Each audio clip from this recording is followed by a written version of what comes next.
ఈ సమయంలో మనము వాక్యంలో నుండి సంఘం అనగా ఏంటి? ఫస్ట్ ఆఫ్ ఆల్ చాలా మంది వచ్చిండ్రు ఈరోజు. దాన్ని బట్టి నేను దేవుని స్తుతిస్తున్నాను, దేవుని ఆరాధిస్తున్నాను. మన ప్రార్థనలు ప్రతిరోజు చేస్తున్న ప్రార్థనలకు దేవుడు విని ఈ 200-300 మందిని నడిపించినందుకు నిండు మనసుతో నేను దేవుని స్తుతిస్తున్నాను, దేవుని ఆరాధిస్తున్నాను. హల్లెలూయా. అయితే సంఘ సభ్యులు ఆయా పనులను బట్టి ఏ విధంగా ఉండాలి, సంఘం అంటే ఏంటో ఈరోజు మనము తెలుసుకుందాం. సంఘం అనగా దాని యొక్క విలువను, సంఘంలో ఉంటున్నటువంటి నీకిచ్చిన పనిని నువ్వు ఏ విధముగా చేయవలెను అనేది చాలా ప్రాముఖ్యమైన విషయం ఉంటున్నారు. అది మనమందరము వాక్యంలో నుండి తెలుసుకొని నేర్చుకొని నడుచుకోవాలి. హల్లెలూయా. సంఘము ప్రియమైన వారులారా, స్వరక్తం ఇచ్చి, సొంత రక్తముని ఇచ్చి దేవుడు సంఘాన్ని స్థాపించాడు, ప్రతిష్ఠించాడు. ఆ సంఘం అనగా ఏమై ఉన్నది? సంఘం అనగా యేసు ప్రభువుని నమ్ముకున్నటువంటి విశ్వాసులు ఒక చోట చేరి ఆయన చేసిన రక్షణ కార్యంలో జ్ఞాపకం చేసుకుంటూ ఆయనను ఆరాధించడం,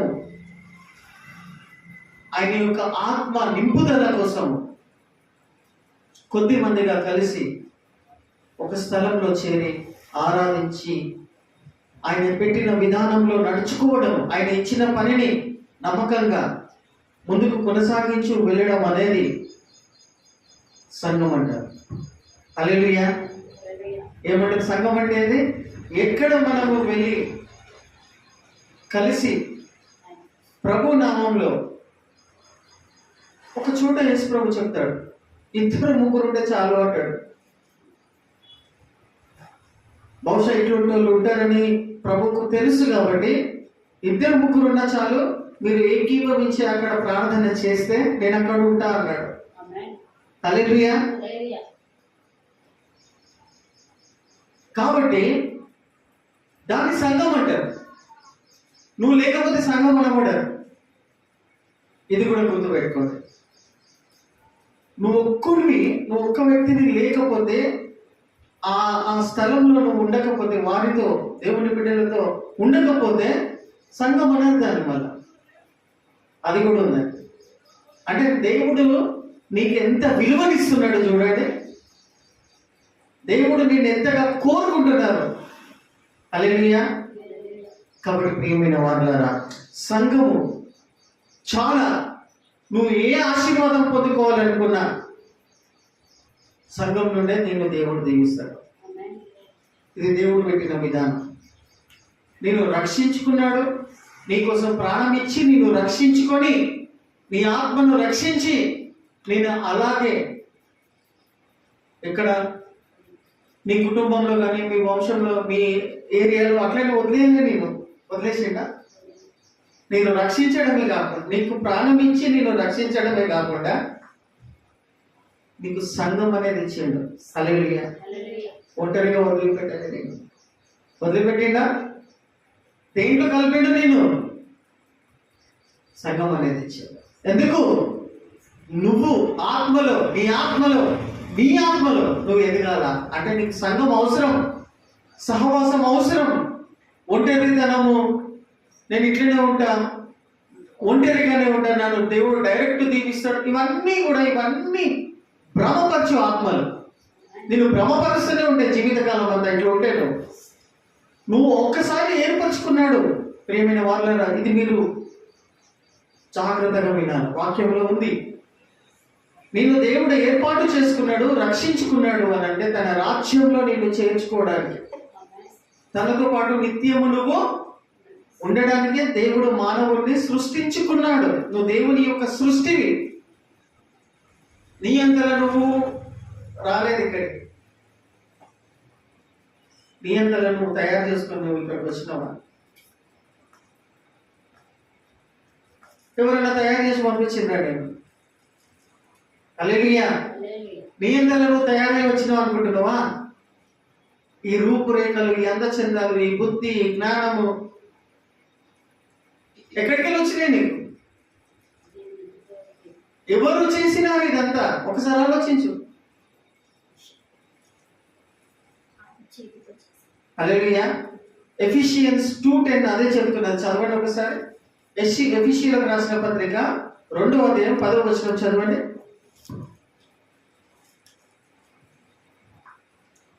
ఏ విధము చేతనైనను ఎఫిషియన్స్ 2:10 చదవండి. మనం ఆయన చేతి పరివారమై అని ఉంటుంది. 2:10 ఎఫిషియన్లకు రాసిన పత్రిక 2:10. Yes, correct. 10 త్వరగా చదవండి, ఇంత టైం తీసుకోవద్దు. మరియు వాటి యందు చదవండి. నీ అంతలా నువ్వు తయారై భూమి మీదకి రాలేదు. ఈ వాక్యం వింటే నన్ను ఎవరు తయారు చేసిండు? ఎందుకు భూమి మీదకి పంపించిండు? ఎందుకు సంఘంతో నన్ను అంటుకట్ట పెట్టినాడు అనే విషయం అర్థమైంది. హల్లెలూయా, హల్లెలూయా. నువ్వు ఒంటరి వాణివి, ఒంటరి వ్యక్తివి కాదు అని వాక్యం ద్వారా తెలియజేస్తున్నావు. నువ్వు ఒంటరిగా సంఘము నుండి దూరంగా ఉండడానికి వీల్లేదు ప్రియమైన వారులారా. హల్లెలూయా. చదవండి. మరియు వాటి యందు మనము నడుచుకొనవలెనని దేవుడు ముందుగా సిద్ధపరిచిన హల్లెలూయా, దేవుడు ముందుగా సిద్ధపరిచిన సత్క్రియలు చేయుటకై ఎందుకు నిన్ను తయారు చేసి భూమి మీదకి పంపించిండు? మంచి క్రియలు. ఎందుకు నిన్ను తయారు చేసింది దేవుడు. నీ అంతలో నువ్వు నా అంతలో నేను ఊడిపడలే ఆకాశంలో. హల్లెలూయా. అర్థమవుతుందా? ఎవరు కూడా ఆకాశం నుండి ఊడిపడలేదు. దేవుడు నిన్ను తయారు చేసి భూమి మీదకి పంపించిండు. ఎందుకనగా చదవండి. సత్క్రియలు చేయటకై. దాని ముందు వచ్చిన దేవుడు ముందుగా సిద్ధపరిచిన, చూశారా? దేవుడు ముందుగా సిద్ధపరిచిన సత్క్రియలు చేయుటకై మనము క్రీస్తు యేసునందు సృష్టించబడిన వారమై ఆయన చేసిన పని వారమై ఉన్నాం. హల్లెలూయా. ఎవరు తయారు చేసిండు నిన్ను? సృష్టికర్త అయిన యేసుక్రీస్తు ప్రభువు నిన్ను తయారు చేసిన పని. నువ్వు ఒక వ్యక్తివి. నువ్వు ఆయన చేతి పని వానివై ఉన్నావు. నీ అంతలో నువ్వు, నా అంతలో నేను ఇవి చేసుకొని రాలేదు. ఎవరో యేసు ప్రభు నేను తయారు చేసి భూమి మీదకి ఎందుకు పంపించిందంటే సత్క్రియలు చేయుటకు. హల్లెలూయా. సత్క్రియలు అనేటివి నువ్వు నీ అంతలో నువ్వు చేసుకుని, నీ అంతలో నువ్వు సత్క్రియలు అంటే మంచి పనులు. క్రియలు అంటే పనులు అంటే చేసేవారిని పనులు అంటారు.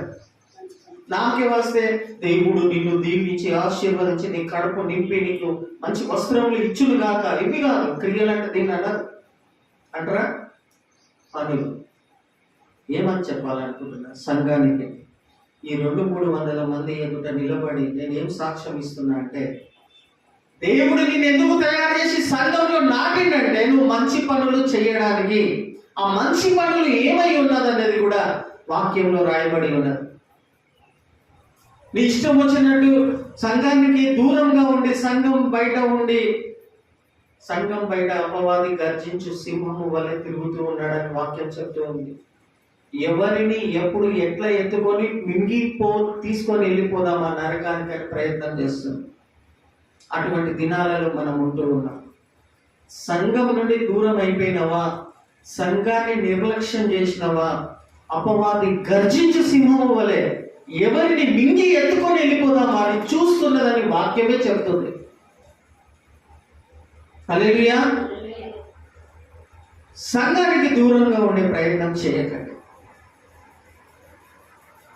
సొంత తెలివితేటలు, సొంత జ్ఞానము, సొంత అవి పెట్టుకోకండి. అవి మిమ్మల్ని పాతాళానికి తీసుకొని వెళ్ళిపోతాయి. మీ సొంత జ్ఞానాన్ని, సొంత బుద్ధిని, సొంత అనుభవాన్ని నమ్ముకొని నువ్వు సంఘానికి దూరంగా ఉంటున్నట్టయితే ఆ ఆలోచనలు, ఆ నడిపింపులు, ఆ జ్ఞానము నిన్ను పాతాళంలోకి లాక్కొని వెళ్ళిపోతాయి. నువ్వు సంఘం నుండి దూరంగా ఉంటాయి. సంఘాన్ని సంఘం లాగానే చూడాలి. హల్లెలూయా. సంఘంలో విశ్వాసులు కరెక్ట్ లేకున్నా,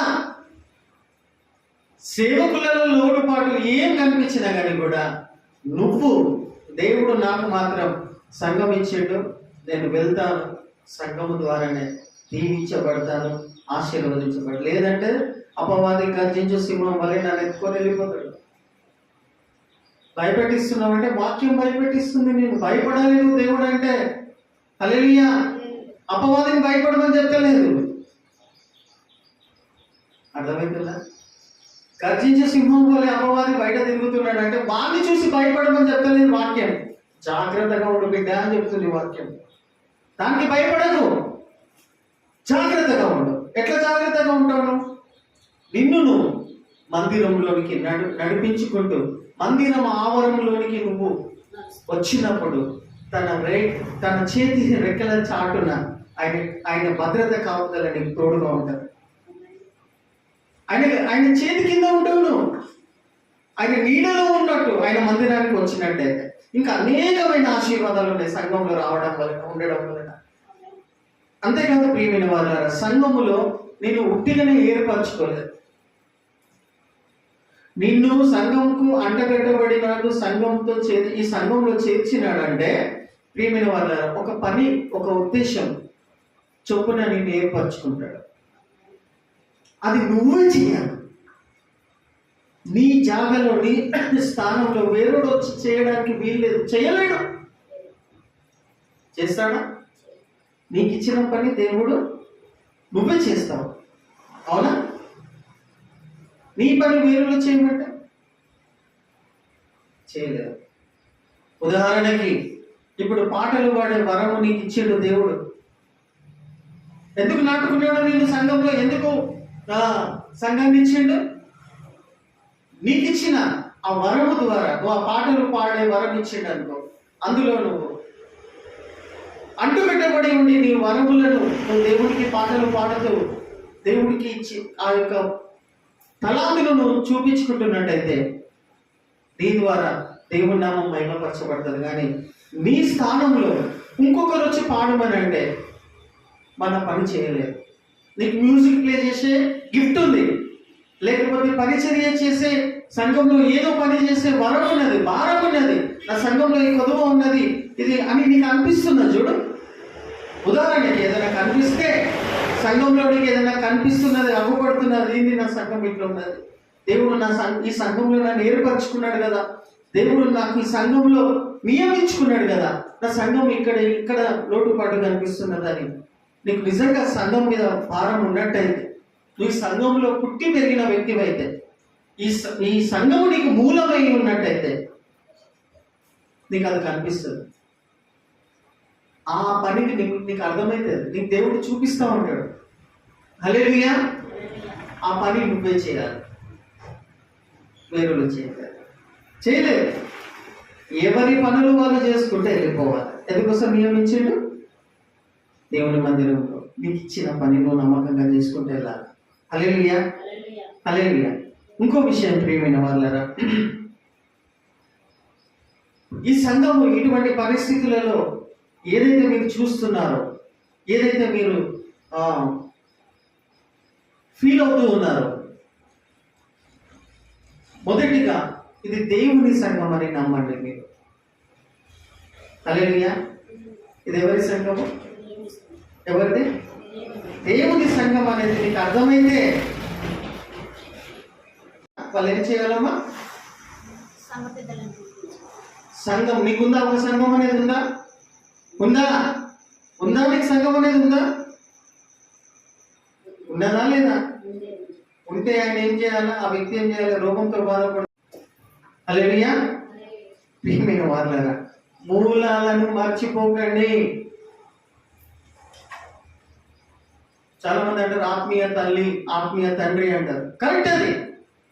నువ్వు ఆత్మలో జన్మించబడ్డావు, గుర్తించబడ్డావు, తర్వాత నడిపించబడ్డావు, ఆశీర్వదించబడ్డావు అంటే అది కరెక్ట్ వర్డ్. వాళ్ళని మర్చిపోవద్దు.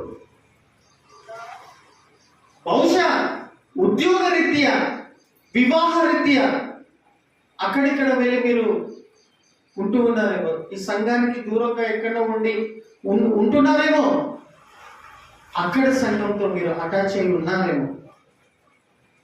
ఏదైతే సంఘముతో మీరు అక్కడ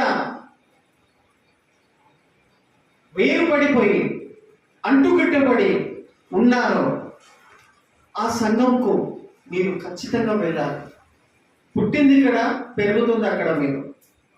హల్లెలూయా, హల్లెలూయా. పెరుగుతున్న సంఘం యొక్క పరిస్థితి, స్థితిగతులు బాగుంటే దేవునికి స్తోత్రం. పెరిగి ఉన్న డెవలప్ అయినటువంటి సంఘాలకు మీరు సపోర్ట్ చేయొద్దని నేను అంటలేను, సపోర్ట్ చేయండి. కానీ ఎక్కడైతే ఏ సంఘంలో అయితే నువ్వు పుట్టి పెరిగినవో ఆ సంఘం యొక్క పరిస్థితిని నువ్వు ఒకసారి గుర్తు చేసుకో. నువ్వు ఎక్కడైతే పుట్టినావో ఆ పుట్టిన ఇల్లు సంఘం యొక్క పరిస్థితి ఎలా ఉందో ఒక్కసారి మీరందరూ మీరందరూ కూడా ఒక్కసారి, అది సంఘమే, ఇది సంఘమే కదా, ఇది సంఘమా కదా, ఇది సంఘమే కదా. నువ్వు ఎక్కడైతే నువ్వు ఎదుగుతూ ఉన్నావు ఆత్మీయంగా, దూర ప్రదేశంలో ఉంటూ, దూర ప్రాంతాలలో ఉంటే అది కూడా సంఘమే కదా. అది ఎంతో కొంతగా ఎదిగినటువంటి పరిస్థితుల్లో అది సంఘం ఉన్నదా లేదా? మరి నీ పుట్టిన ఇల్లు, నువ్వు పుట్టి పెరిగిన సంఘం ఎలా ఉంది మీ అందరికీ తెలుసు. ఎలా ఉన్నదనే పరిస్థితి మీ అందరికీ తెలుసు. కాబట్టి నువ్వు పుట్టి పెరిగిన, ఆత్మలో పుట్టిన పెరిగిన ఈ యొక్క స్థలము యొక్క సంఘం యొక్క పరిస్థితికి మొదటిగా నిలబడి నువ్వు కనీసమైన ప్రార్థనలు చేస్తే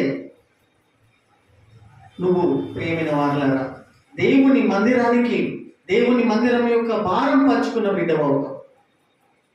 ఇంకో రకంగా చెప్పాలంటే ఎదిగిన సంఘాలకు నువ్వు ఇంకెంతగా మీరు సపోర్ట్ చేసుకుంటూ వాళ్ళకు ఇది చేస్తారు. ఇది కూడా సంఘమే అని నువ్వు ఒక్కసారి గుర్తించు ప్రియమైన వారలారా. ఇది కూడా దేవుని సంఘమే అని నువ్వు కరెక్ట్గా ఒక్కసారి గుర్తిస్తే ఈ సంఘానికి నువ్వు ఖచ్చితంగా సపోర్ట్ చేసుకుంటూ వెళ్తూ ఉంటావు.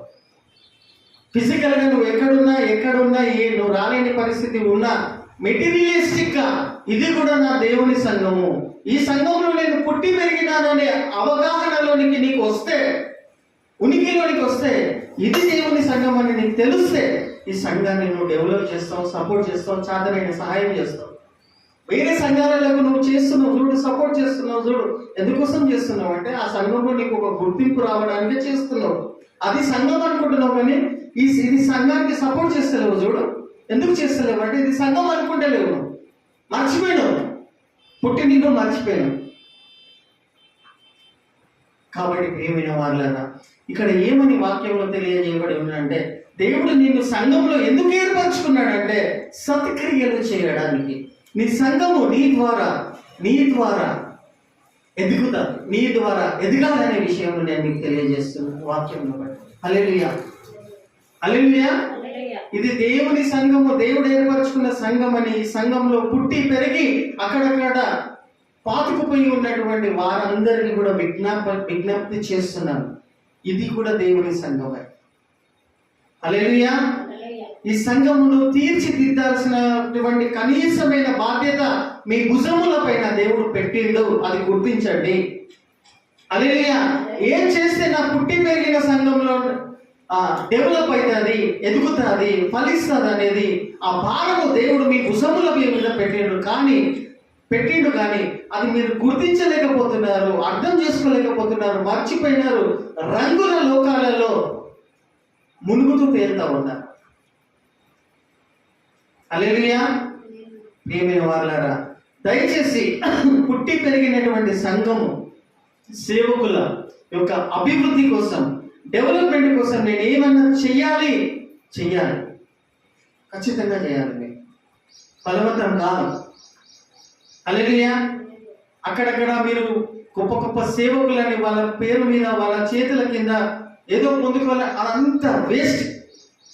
ఇది దేవుని సంఘము, నా సంఘము అని గుర్తించి నువ్వు చేస్తే ప్రియమైన అటువంటి సేవ, అటువంటి ప్రయాసము, అటువంటి సపోర్టు అనేది దేవుని మందిరానికి నువ్వు డైరెక్ట్ గా చేస్తున్నావు. కాబట్టి అక్కడ పెద్ద పెద్ద సంఘాలలో ఏమైతే ఆశిస్తున్నావో అంతకంటే ఎక్కువ ఆశీర్వాదాలు, అంతకంటే ఒక ఘనత, అంతకంటే ఎక్కువ ఏమంటారు హెచ్చింపు ఈ సంఘము ద్వారా దేవుడు నీకు అనుగ్రహిస్తాడు. హల్లెలూయా. ఎందుకు? ఇది కూడా దేవుడు ఏర్పరచుకున్న సంఘం కాబట్టి. హల్లెలూయా.